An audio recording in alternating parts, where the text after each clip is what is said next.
Well, I just finished posting the video I did on using my submersible pump in the cleaning process of all my equipment.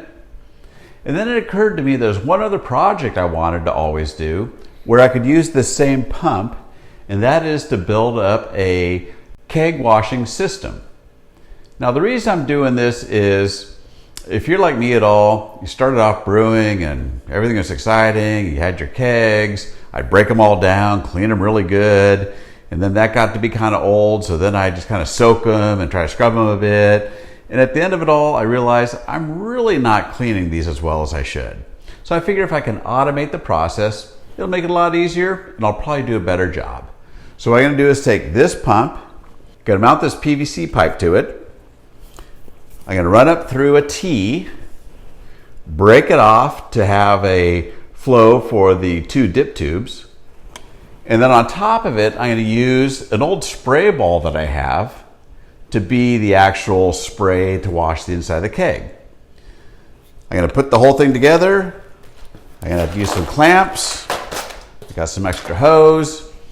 And the next time you see me, I'll have it all configured. I'm gonna put it out in a bucket in the driveway, turn it on just to see what the spray pattern's like, make sure the coverage looks good. Then I'll finalize all the cuts, put it together, and we'll be in business. So stand by. I'll see you in about 10 minutes. Okay, so we're all set for the test. What I'll be watching for is how much volume comes out through the spray ball and also the pattern. I want it to go up, I want it to come down, I want to make sure it's going to get all of the keg. And then this little guy here is going to be the tube that goes to the 2 dip tubes, the gas in and the beer out. So I want to make sure there's water flowing through that as well.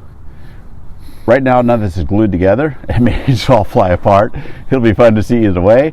Let's plug it in and see what happens. 3, 2, 1. Oh yeah. That's a little bit I expected. So you saw the pattern here, crazy. The water coming out of here, really good. The pattern up here, really good. I move it a little further away from the house and let it run some more. Okay, so I'm saying that initial test was as a winner, but now we're going to test a little bit further. So what I've done now is I've tied this tube up a bit more so we can really see how much cleaning solution is going to come out through it. Going to let the spray ball run the entire time until this bucket's out. Now keep in mind, when the keg's on top, upside down, the water is going to spray inside, clean it out, rush back down into the bucket. And you'll see the type of bucket I've got, the holes I drill, stuff like that, when I put the whole thing together. But for now, let's have some more fun, turn this guy on, and watch the waterworks. Here we go. Again, in 3, 2, 1.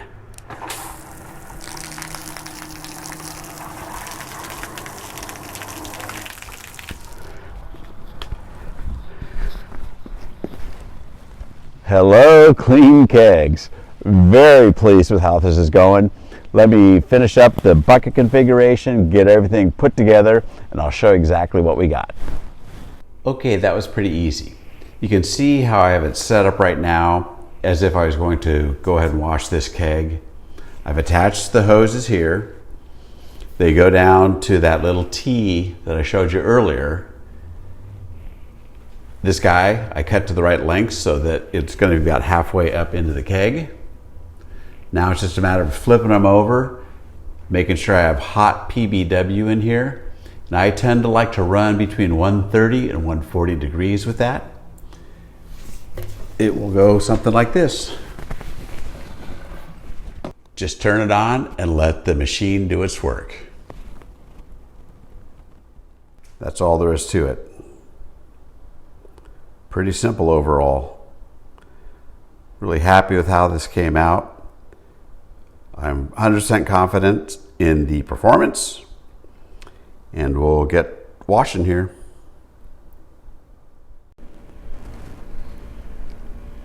Here's one of the kegs before it's washed. Hopefully you can see in there a little bit of stain and buildup on the bottom of it. Let's put it on the cleaner and see how it does.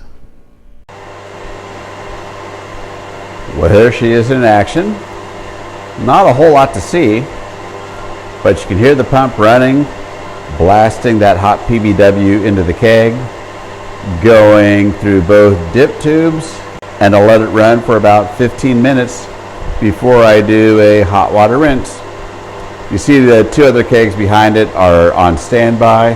They'll be going on next. Here is the same keg after the cleaning. It looks pretty darn good. I have a few refinements to make in my setup, but overall, I'm feeling pretty happy.